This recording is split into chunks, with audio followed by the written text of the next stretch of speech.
আপনারা জানেন যে আজকে আমরা জাতীয় ঐক্যমত্য কমিশনের দ্বিতীয় পর্বের আলোচনা শুরু হয়েছে এবং সেখানে সুনির্দিষ্ট 4টা এজেন্ডায় কথাবার্তা হচ্ছে। একটা এজেন্ডার আলোচনা ইতিমধ্যে শেষ হয়েছে এবং আপনারা ধরতে পারেন যে একটা সিদ্ধান্তে বা সবাই একটা কনসেনসাসে এসেছে, সেটা হচ্ছে 70 অনুচ্ছেদের ব্যাপারে। এটা আপনারা জানেন যে কমিশন যে সমস্ত বিষয় নিয়ে আলোচনা করছে তার মধ্যে এটা খুবই ভাইটাল একটা ব্যাপার এবং প্রত্যেকটা রাজনৈতিক দলেরই এই ব্যাপারে খুব তীব্র মতামত আছে।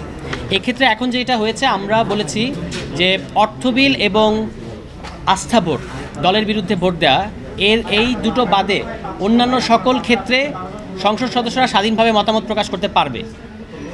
এটা আমরা বলেছি আমাদের জায়গা থেকে। আরও কথা এসেছে যে সংবিধান সংশোধনী এবং রাষ্ট্রপতি নির্বাচনের ক্ষেত্রে 70 অনুচ্ছেদ প্রযোজ্য হবে কি না।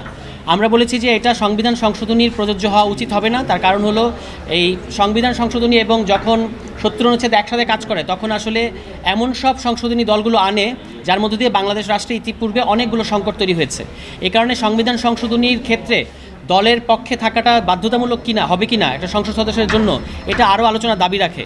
এই কারণে আমাদের সর্বশেষ পজিশন হচ্ছে যে সরকারের স্থিতিশীলতা এবং সংসদ সদস্যদের স্বাধীনতা, এই দুটো জিনিসই গুরুত্বপূর্ণ। এই কারণে অর্থ বিল ও আস্থা ভোট ছাড়া অন্যান্য সকল ক্ষেত্রে যে কোনো সংসদ সদস্য দলের বিরুদ্ধে ভোট দিতে পারবেন।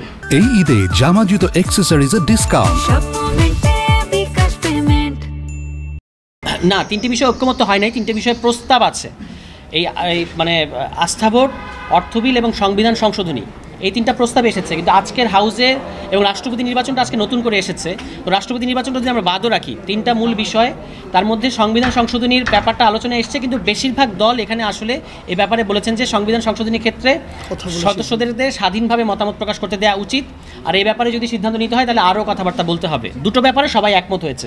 এটা বিএনপি বলেছেন তারা জাতীয় নিরাপত্তা, কিন্তু জাতীয় নিরাপত্তাটা যেহেতু ডিফাইন্ড না, এবং এটা আমাদের কাছে মনে হচ্ছে যে সেই একই 70 অনুচ্ছেদ যে কোনো কিছুই আপনি জাতীয় নিরাপত্তার নামে নিজের দলের সদস্যদেরকে মতামত দেওয়াটাকে আপনি বন্ধ করতে পারবেন।